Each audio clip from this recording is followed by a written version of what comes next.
यहाँ IT cell का काम कर रहे हैं, एंकर लोग लेकर रामचरितमानस आ रहे हैं। अभी कोई कुरान पे बोल देता है तो लोग यहाँ यही पत्रकार, यही एंकर डिफेंड करने के लिए आते हैं। मतलब ये जो राकेश उपाध्याय हैं, ये इनका काम ही है लगभग। आप इनके ट्विटर हैंडल को जाके देखेंगे तो कभी इस बाबा के चरणों में, कभी उस बाबा के चरणों में।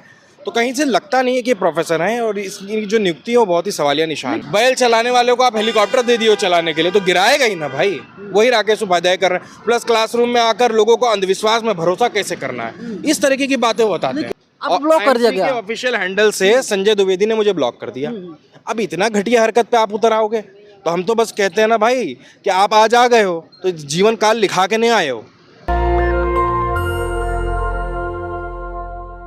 हमारे साथ अभी बात करने के लिए प्रशांत कन्नौजिया हैं और आईएमसी में पढ़ाई कर चुके हैं। प्रशांत, किस तरीके से देखते हैं यहाँ पर कुछ छात्र हैं जो आंदोलन करते हैं, भूख हड़ताल बैठे हुए हैं, और आईएमसी प्रशासन द्वारा कहा जाता है कि माओवादी हो, तुम लोग देशद्रोही हो, ना जाने क्या क्या बोला जाता है। देखिए, ये अभी से नहीं चल रहा है।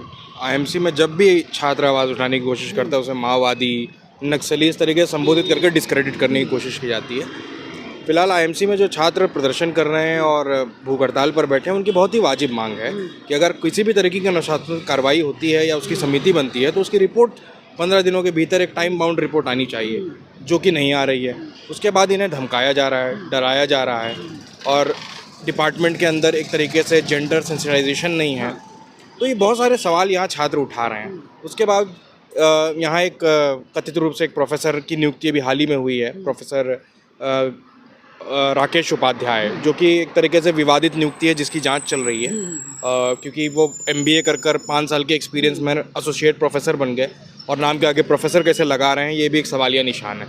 ऐसे नाकाबिल लोगों को संस्थान के अंदर घुसवाया गया, और जो क्लासरूम में आकर इन अंधविश्वासी बाबाओं के आश्रमों के सदस्यता बांट रहे हैं, उससे कुछ बच्चों को छात्रवृत्ति दिलवा रहे हैं, और वो भी कुछ छात्रों को दिलवा रहे हैं जो प्रशासन या RSS के मानसिकता वाले लोग हैं। तो भाई गरीब, आप जब छात्रवृत्ति दिला रहे हैं तो सभी को दिलाइए जो भी गरीब है। आप इसमें फिर RSS की मानसिकता क्यों देख रहे हैं? और ये लगातार क्लासरूम के अंदर अंधविश्वास को, बागेश्वर धाम को, आसाराम जैसे लोगों को डिफेंड करते नजर आते हैं। मतलब आसाराम बापू और बागेश्वर धाम अब यहाँ तक आ गए हैं। हाँ, मतलब ये जो राकेश उपाध्याय हैं, ये इनका काम ही है लगभग। आप इनके ट्विटर हैंडल को जाके देखेंगे तो कभी इस बाबा के चरणों में, कभी उस बाबा के चरणों में। तो कहीं से लगता नहीं है कि प्रोफेसर हैं, और इसकी जो नियुक्ति है वो बहुत ही सवालिया निशान है। लेकिन उनकी जो पर्सनल लाइफ है, कहाँ जा रहे हैं, किस वक्त खा रहे हैं, किस वक्त पी रहे हैं, उनकी निजी लाइफ है। अपने घर में रखें, कोई दिक्कत नहीं। क्लासरूम में क्यों लेकर आते हैं? आप कौन से बाबा के भक्त हैं, आप कौन से बाबा को अपनी संपत्ति दे रहे हैं, उससे किसी को कोई लेना देना नहीं है। लेकिन इसका क्या मतलब कि जो छात्र है, पढ़ने वाले हैं, ये लोग आईएमसी को बदनाम करेंगे? नहीं, देखिए, बदनाम क्या करेंगे? इसी आईएमसी में एक रेप हुआ है। जब मैं इस आईएमसी में पढ़ता था, एक सफाई कर्मचारी का रेप हुआ है, तब नाम नहीं खराब हुआ।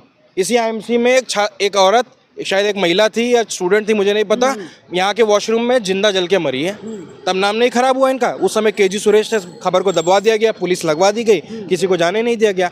ये बात पर नाम क्या खराब होने की? ये तो वही बात होगी कि आपकी बेटी के साथ दुर्व्यवहार हो जाए, आप पुलिस में रिपोर्ट इसलिए नहीं कराते क्योंकि आपका नाम खराब हो जाएगा। ये बेहद ही कुतर्क वाली बात है जिस पर कोई सवाल नहीं बनता। ये इसलिए भी हो रहा है। और यहाँ के जो DG है संजय द्विवेदी, इन्होंने किस तरह माखनलाल चतुर्वेदी यूनिवर्सिटी को बर्बाद किया, उसी का ये जलवा यहाँ दिखाने का काम कर रहे हैं कि किस तरीके से संस्थान को बर्बाद किया जाए। और आईएमसी की जो एक प्रतिष्ठा थी समाज के अंदर, लोग इज्जत करते थे कि आप आईएमसी से पढ़कर आए हैं, उस पूरी प्रतिष्ठा को मट्टी पलीत करने का काम किया है। आज कोई भी व्यक्ति को, अगर आप समझदार व्यक्ति को बात करेंगे आईएमसी जाना है तो मना करता है। वो बोलता है कि हम DU से हिस्ट्री में ऑनर्स कर लेंगे या जामिया चले जाएंगे। तो इतना घटिया स्तर बना दिया गया है। और जहां देश के बड़े बड़े पत्रकार जिस आईएमसी से निकले हैं, वहां अब IT सेल के कर्मचारियों का निर्माण हो रहा है। तो आप समझ सकते हैं कि एक पत्रकार बनाया करते थे, अब IT सेल के कर्मचारी बना रहे हैं। राकेश उपाध्याय को आप IT सेल कर्मचारी बता रहे हैं? नहीं, बिल्कुल IT सेल के कर्मचारी हैं। आप बताइए, एक व्यक्ति जो किसी प्राइवेट कॉलेज से MBA किया है, जिसको पत्रकारिता का प नहीं पता, जिसने कभी जीवन में कोई ढंग की रिपोर्ट नहीं लिखी, मार्केटिंग करने वाला बंदा, मार्केटिंग करने वाले बंदे को यहाँ कोर्स डायरेक्टर बनाया गया। अगर आप उसको क्लर्क बनाते तो मैं स्वीकार करता, आप उसको मैनेजर बनाते तो मैं स्वीकार करता। आपने उसे कोर्स डायरेक्टर बनाया जिसे J का, जर्नलिज्म का J भी नहीं पता, उसने कोई रिपोर्ट नहीं लिखी। उसकी एक टेक्निकल, एक तरीके से कॉन्ट्रैक्चुअल नियुक्ति BHU में हुई थी 5 लाख रुपए महीने पर। उसी नियुक्ति के बाद उनको आईएमसी में ले लिया गया, जबकि नियम है कि 7 साल का एक्सपीरियंस के बाद ही लोगों को एसोसिएट प्रोफेसर बनाया जाता है। और उसके बाद आप आईएमसी जैसे इंस्टीट्यूट में आपके पास वो टेक्निकल नॉलेज होना चाहिए, आप उस इंडस्ट्री से होने चाहिए। आप बताइए, बैल चलाने वाले को आप हेलीकॉप्टर दे दिए चलाने के लिए तो गिराएगा ही ना भाई। वही राकेश उपाध्याय कर रहे हैं। प्लस क्लासरूम में आकर लोगों को अंधविश्वास में भरोसा कैसे करना है, इस तरीके की बातें वो बताते हैं। लेकिन उनकी मजबूरी भी है, टीवी में आजकल यही चल रहा है, टीवी वाले यही दिखा रहे हैं, रामचरितमानस एकादशी को लेकर के बहस हो रही है। खोजी पत्रकारिता को तो खत्म ही कर दिया गया है। नहीं, वो तो खत्म कर दिया गया। टीवी पे रामचरितमानस के बारे में क्यों दिखा रहा है? क्योंकि लोग जान गए, इस देश का दलित पिछड़ा समझ गया है कि अनपढ़ ढोल शूद्र पशु नारी सदा ही ताड़ना के अधिकारी नहीं हो सकते। ये बाबा साहब देश का संविधान लिखे। ताड़ना शिक्षा बता दिया गया है। अरे ताड़ना शिक्षा, हम कह दें आम को अमरूद तो अमरूद थोड़ी ना हो जाएगा। तुलसी सागर नाम की एक किताब है, डिक्शनरी है, जिसने रामचरितमानस का ऑथेंटिक ट्रांसलेशन किया। उसमें ताड़ना का मतलब मारना पीटना ही होता है। तो रामचरितमानस जैसे नफरती ग्रंथ जिसके अंदर इस तरीके की चौपाइयाँ हैं, वो चौपाइयाँ गायब होनी चाहिए। मनुस्मृति जैसी किताबों को इस देश से गायब होना चाहिए।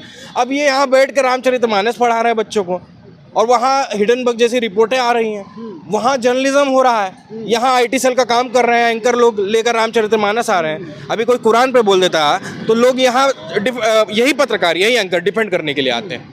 लेकिन मैं किसी के धर्म ग्रंथ की बात नहीं कर रहा हूँ, पर मेरा मानना है जो इस देश के 97% लोगों को शूद्र बनाता हो, ताड़ने का मात करता हो, वैसे ग्रंथों को, वैसे चौपाइयों को इस समाज में रहने का अधिकार नहीं है। लेकिन जिस तरीके से इन लोगों ने प्रेस कॉन्फ्रेंस बुलाई थी, देखा गया कि बहुत कम मीडिया संस्थान यहाँ पर आए थे। अगर ये लोग बहुजन समाज से ना होते, सवर्ण होते, तो क्या होता, क्या तस्वीर होती? बिल्कुल आते ही, यही सवाल है। कल जब मैंने प्रेस कॉन्फ्रेंस की इनकी जो रिक्वेस्ट थी वो सभी जगह भेजी और ट्वीट किया उसको लेकर, तो उस मेरे ही ट्वीट के आधे घंटे बाद आईएमसी का एक ट्वीट आया कि संस्थान बंद है, किसी को भी प्रवेश करने की एंट्री नहीं मिलेगी, कोई भी मीडिया के आने की जरूरत नहीं है, और मुझे ब्लॉक कर दिया।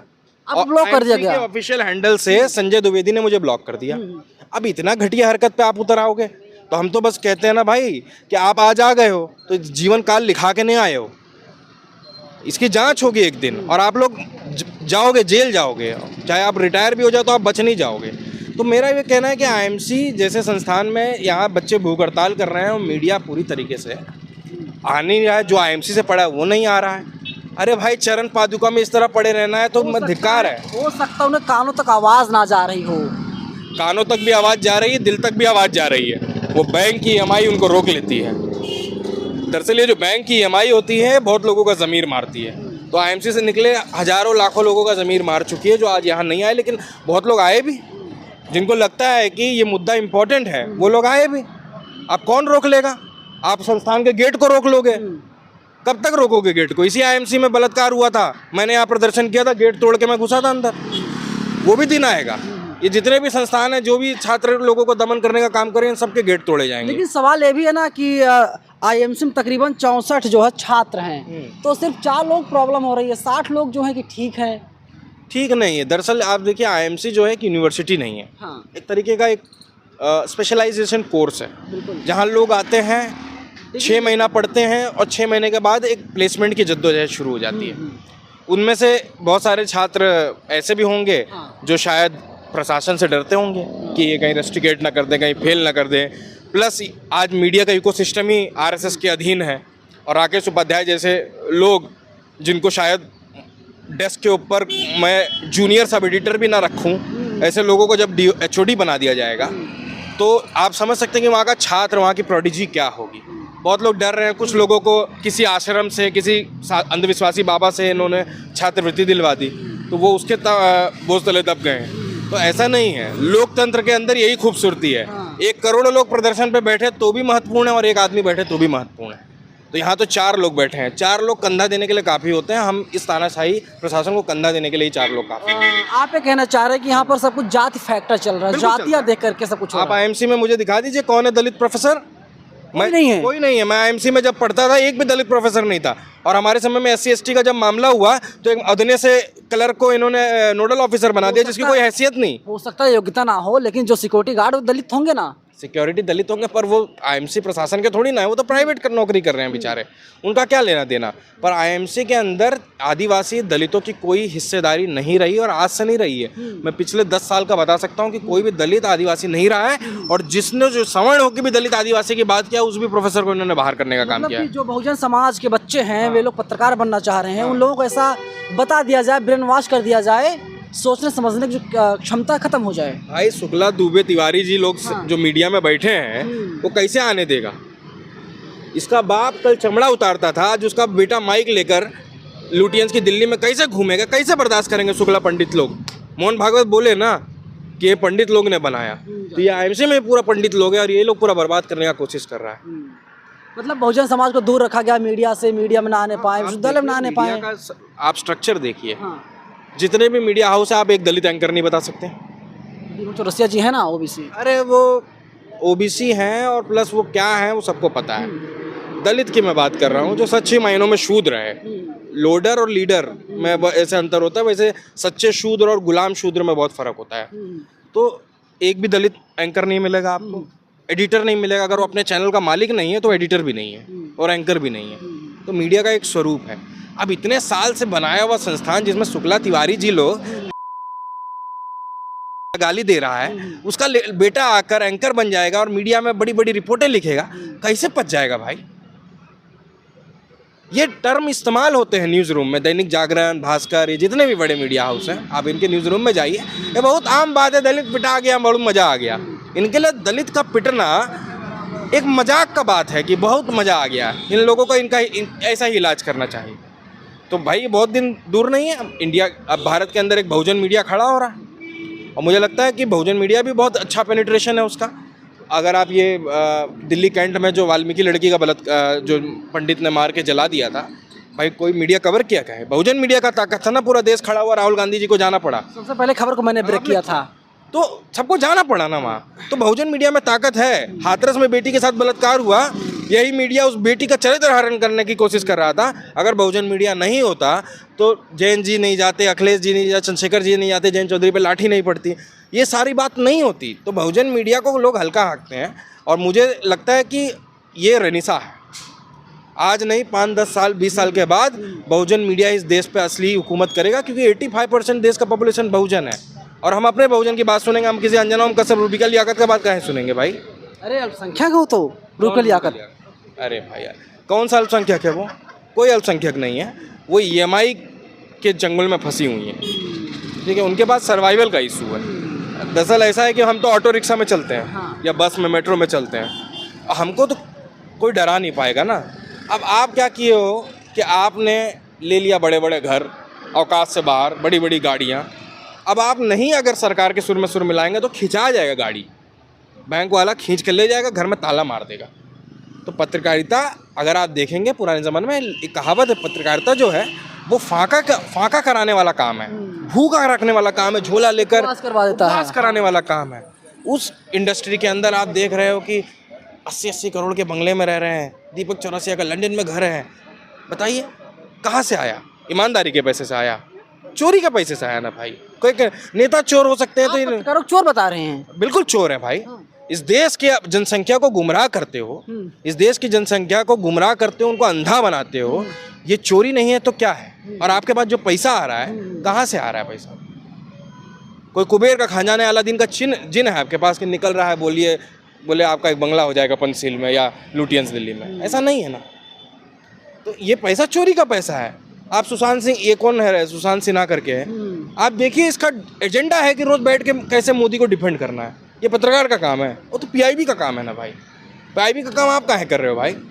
रोज आके पाठशाला लेके, चौक लेके लिख रहे हो। सरकारी एजेंसियां जो करती थी, जो प्रचार तंत्र उनको खुद का होता है, अब वो काम मीडिया कर रही है। मैं कह रहा हूँ जब सरकार के पास अपना मीडिया तंत्र है, प्राइवेट तंत्र आप को भी आप खरीद लिए।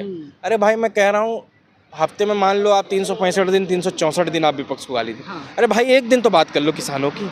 एक दिन आपका बोर्ड पे राहुल गांधी, अखिलेश यादव, मायावती, दिन भर यही लगा हुआ है भाई। ये पत्रकारिता तो नहीं है। अब मैं कह रहा हूँ ये रेडियो रवांडा की याद दिलाता है। रेडियो रवांडा भी जब हो रहा था तो वहाँ के मीडिया लोग ऐसे ही वहाँ के जनजाति को मरवाने के लिए मीडिया पर रोज कहते थे कि अगर पुलिस ने किसी पे लाठी मारी है या किसी को पीटा है बांधकर, गुजरात में पीटा, तो यही अमन चोपड़ा बोलता कि आज गुजरात पुलिस का डांडिया देख लो। ये पत्रकार की भाषा हो सकती है, तो सबका हिसाब होगा। लेकिन उसी सबको पढ़ाया जा रहा है एमसी में। बच्चे यहाँ से जब पढ़ के निकलेंगे ना तो टीवी में, अखबारों में ऐसे हेडलाइन देंगे। IMC से निकले हुए पिछले 10 साल में एक बड़ा नाम बता दो। कोई नहीं निकल रहा है। बड़ा नाम बता दो। मीडिया में सब एडिटर, काम कर रहे हैं। एक नाम बता दो, जैसे रवि है बन गए, निधि राजदान बन गई, सुधीर चौधरी बन गए, दीपक चौरसिया बन गए, एक नाम बता दो। नहीं आएगा, क्योंकि आईटी सेल के कर्मचारी की ट्रेनिंग दी जा रही है। कहना चाहते हैं 2014 में जब मोदी जी आए थे, इसके बाद आईएमसी को भी हाईजैक कर लिया गया एक तरीके से। भाई one of the most prestigious university है, जहाँ अच्छे अच्छे पत्रकार निकल रहे थे। आप अगर जड़ पे ही हमला कर दो तो पेड़ बढ़ेगा ही नहीं ना। तो मोदी जी को पता है। तो ऐसे घटिया इससे पहले केजी सुरेश आया, सुदर्शन टीवी में काम करता था। सुदर्शन टीवी में काम करने वाले को आईएमसी का डीजी बनाया गया। आप सोच सकते हैं दिक्कत क्या, राष्ट्रवादी चैनल है, राष्ट्रवादी लोग हैं, तो राष्ट्रवाद को बढ़ावा दिया जाएगा। राष्ट्रवाद में भी बहुत सारे लोग हैं जो शायद, मैं कह रहा हूँ कि हो सकता है उनका ज़मीर मर गया हो, पर वो टेक्निकलिटी को तो समझते होंगे ना कि रिपोर्ट कैसी लिखी जाती है। प्रशांत कन्नौजिया, आरफा खानम शेरवानी, क्या इन लोग बना दिया जाए? मैं कह रहा हूँ, मुझे क्यों बना दे रहा हूँ, मैं तो छोड़ दिया। जो लोग कर रहे हैं अच्छा कर रहे हैं, मैं नहीं बोल रहा हूँ कि मैं कर रहा हूँ या कोई आरफा कर रही है। आरफा के अलावा बहुत अच्छे लोग कर रहे हैं, आप नहीं कर रहे हैं, कि आपको बना देना चाहिए डीजी। अरे हम क्यों बन जाए सर, हम माइक थामे ही बहुत हमारे लिए। नहीं, मैं बता रहा हूँ ना कि भाई अगर आप अच्छे पत्रकारों का कोई लेबल नहीं होता कि कोई यहाँ से पढ़ के निकला है, वहाँ से पढ़ के निकला है। आज भी आप भारत में जाइए, दूर दराज गाँव में भी लोग जान जोखिम में डाल के रिपोर्टिंग करते हैं। पवन जायसवाल रोटी और नमक सर्व किया जा रहा था, रिपोर्टिंग कर रहे थे मिर्जापुर वाले, और कोई खनन माफिया से लड़ रहा है। कल महाराष्ट्र के अंदर 3-4 दिन पहले किसी खनन माफिया ने एक पत्रकार को कुचल के मार दिया। वो जान जोखिम में डालकर काम कर रहा है। काम स्ट्रिंगर्स करते हैं दरअसल, बैठे बैठे जो बड़े बड़े गाँव में, मतलब आप दिल्ली में हैं, आप दिल्ली में किसी बड़े नेता को कुछ बोल के निकल जाइए, कुछ नहीं होगा। गाँव में आप मामूली खनन करने वाले से दुश्मनी ले लिए तो आप दिन गिनते हैं कि कब आपकी हत्या हो जाए। तो ये तरीके का जो जोखिम लेके काम कर रहे हैं, वो इस देश के सच्चे पत्रकार हैं। हम लोग बात कर रहे थे आंदोलन पर जो चल रहा है, हंगर स्ट्राइक वगैरह, तो कब तक जारी रहेगा? आप फ्रंट पर हैं? नहीं, मैं तो साथ हूँ। फ्रंट पे तो छात्र हैं, मैं साथ हूँ और मैं रहूँगा। इस आंदोलन ने, इससे पहले भी आईएमसी में जितने भी आंदोलन हुए हैं, जो न्याय के लिए आंदोलन होंगे उसके साथ हम खड़े होंगे। मुझे आईएमसी से पढ़े हुए 8 साल बीत चुके हैं, लेकिन अगर 10 साल के बाद भी या 20 साल के बाद भी यहाँ प्रदर्शन होगा तो मैं आप मुझे यहाँ खड़ा पाएंगे, क्योंकि मुझे लगता है कि ये मेरा अल्मा मैटर है और किसी में ही हिम्मत नहीं है कि मेरे अल्मा मैटर को बदनाम करे और बर्बाद करे, कि मैं अपने ट्विटर बायो से या अपने CV से आईएमसी मिटाने में मजबूर हो जाऊँ। मैं वो कभी नहीं होने दूंगा। बहुत शुक्रिया बातचीत करने के लिए। देखिए, पढ़ चुके हैं प्रशांत कन्नौजिया हैं आईएमसी से, और फिलहाल तो राजनीति में सक्रिय हैं, लेकिन यहाँ पर आए हैं जो छात्र आंदोलनकारी हैं, उनका समर्थन लगातार कर रहे हैं। पूरी बातचीत कैसी लगी, आप लोग अपनी राय हमें कमेंट सेक्शन में ज़रूर बताइएगा। कैमरा पर्सन बॉबी के साथ मैं नवीन कुमार नंदन, national Dastak, IMC Delhi. National Dastak की आपसे गुजारिश है कि अगर इसको बचाना चाहते हैं तो नेशनल दस्तक को सब्सक्राइब करने के लिए रेड कलर के सब्सक्राइब बटन को दबाएं, फिर बेल आइकन की घंटी दबाएं। नेशनल दस्तक को बचाने के लिए बहुत ज़रूरी है कि हर खबर को शेयर करें, लाइक करें, कमेंट जरूर करें।